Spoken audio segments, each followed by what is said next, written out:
और देखिए, हानिया की हत्या से इजरायल पर भड़का है ईरान। हानिया की मौत के बाद ईरान की सबसे बड़ी वार्निंग, मेहमान पर हमले की सजा के लिए तैयार रहे इजरायल। हमारे घर में मेहमान का खून बहाने की सजा मिलेगी।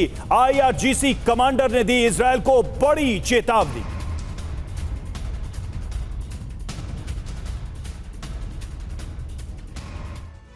और अब आपको 5 चरणों के जरिए बताते हैं कि ईरान इजरायल पर कैसे हमला करेगा और इन हमलों के परिणाम कितने भयावह होंगे।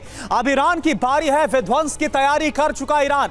ईरान के हमले के 5 संभावित चरण आप देखिए। पहला चरण, इजरायल पर मिसाइल स्ट्राइक की जाएगी, सैन्य ठिकानों पर मिसाइल दागेगा ईरान। सीरिया, इराक में US ठिकानों पर भी हमलों को अंजाम दिया जाएगा। दूसरा चरण क्या होगा, सेकेंड फेज, इजरायल की घेराबंदी की जाएगी। ईरानी प्रॉक्सी गाजा की तरफ से हमास की रॉकेट स्ट्राइक करेंगे। लेबनान की तरफ से हिजबुल्लाह के जो हमले हैं वो और तेज हो जाएंगे। और इसके अलावा वेस्ट बैंक और गोलान हाइट्स की तरफ से भी हमलों का अंजाम दिया जाएगा इजरायल के ऊपर। तीसरा चरण, थर्ड फेज, लाल सागर में हूती हमले करता रहेगा। पश्चिमी देशों के जहाजों पर ज्यादा हमले होंगे। इजरायली शहरों पर भी मिसाइल दागेगा हूती। चौथा फेज क्या होगा, चौथा चरण, ईरान को रोकने के लिए इजरायल का एटमी अटैक। क्या यह होगा, बड़ा सवाल है। इजरायल ईरान के परमाणु संयंत्रों पर हमला करेगा।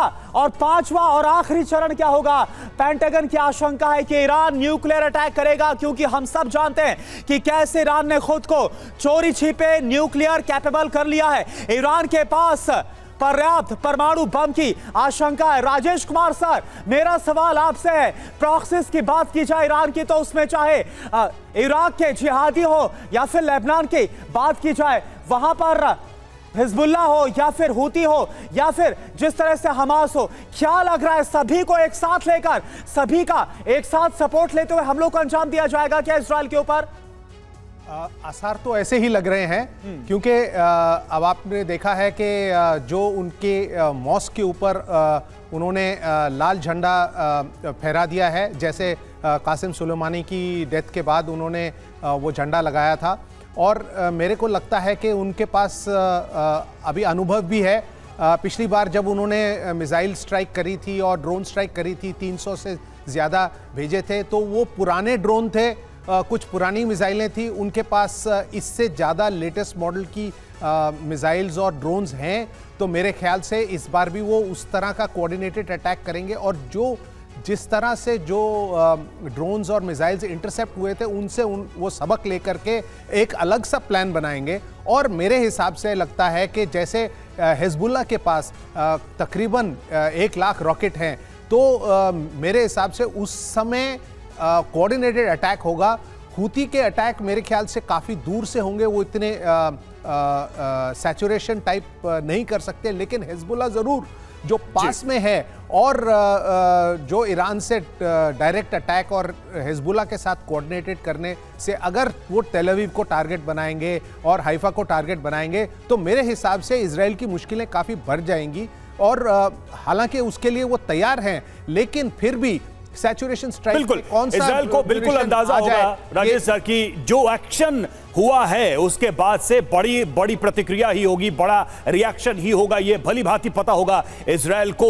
और देखिए, इजरायल पर हमले के लिए ईरान ने बड़ी तैयारी की है। हानिया की मौत का बदला लेने का प्लान तैयार हुआ है। कई फ्रंट से इजरायल पर हमला करेगा ईरान। सूत्रों का दावा है कि ड्रोन और मिसाइलों से इजरायल पर प्रहार कर सकता है ईरान, यानी कई तरीकों से एक साथ ये हमले होंगे। सवाल यही है कि ये हमले कितने बड़े होंगे, क्योंकि जो बातें, जो दावा किया जा रहा है ईरान की तरफ से, ऐसा लग रहा है कि कोई बड़ी योजना है और इजरायल को बहुत डीप नुकसान पहुंचाने की तैयारी है ईरान की तरफ से।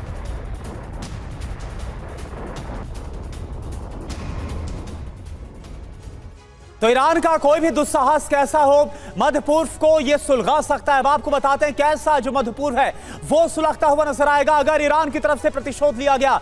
ईरान में कोहराम है, जंग का ऐलान कर दिया गया है। आप देखिए खबर क्या है, ईरान का इजराइल पर एक छोटा ड्रोन अटैक भी घातक हो सकता है। खबर यह है, मध्य पूर्व यानी मिडिल ईस्ट की शांति के लिए ईरान इजराइल तनाव बेहद विस्फोटक साबित हो सकता है, जो जानकारी। इसके अलावा ईरान ने हमला किया तो इजराइल पलटवार जरूर करेगा, बेंजामिन नेतन्याहू ने यह कल बोल भी दिया था। और बहुत आसानी से महायुद्ध की स्थिति बन सकती है। यह तनाव एक बड़े युद्ध में तब्दील हो जाएगा। पहले से पश्चिमी एशिया आपसी विवादों के बारूद का ढेर बन चुका है। पहले से ही तनाव बढ़ा हुआ है। ईरान और इजरायल दोनों के पास परमाणु बम है और ऐसे में अगर ये जंग भड़कती है तो फिर ये और बड़ी हो सकती है। विक्रमजीत सिंह सर, सवाल यहां पर यही उठता है कि क्या ईरान सिर्फ बदले की कार्रवाई करेगा या फिर वाकई में वो जंग की तैयारी कर रहा है, और अगर ये जंग होगी तो इसका इंपैक्ट आप क्या देखते हैं?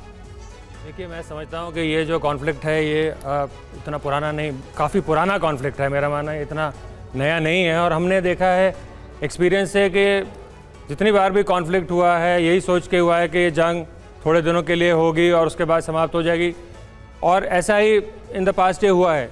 इस बार यदि हम देखें अभी ईरान, क्योंकि ईरान की धरती पर ये अटैक हुआ है इस्माइल के ऊपर, तो उनके ये स्वाभाविक है, इनका रिएक्शन स्वाभाविक है।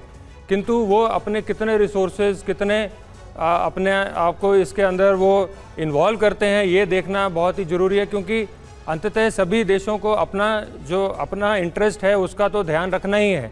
माना है कि उनकी साख के ऊपर ये एक चोट पहुंची है, पर क्या वो इस वक्त इस हालात में है कि वो इजराइल को अटैक करें? क्या इजराइल इस हालात में है कि वो 3 फ्रंट पे एक साथ अपने वॉर को हैंडल करे? नॉर्थ में हिजबुल्लाह के साथ, साउथ में हुतीज़ के साथ, और ईरान भी अगर एक फ्रंट खोल देता है तो क्या ये पॉसिबल है? जहाँ तक आपने बात की परमाणु अटैक की, क्या परमाणु अटैक कहने में और वास्तविकता में करने में बहुत अंतर है? क्योंकि एक छोटा एरिया है, उसमें उसको एक तरह से कंटेन करके अटैक को करना, और ये देख के कि जो भी उसके पड़ोसी देशों हैं उनके ऊपर वो उसका असर ना हो, ये एक काफ़ी सोचने वाली चीज़ है। मैं समझ रहा हूँ कि इसको नेगोशिएशंस के द्वारा ही आगे लेके जाना चाहिए।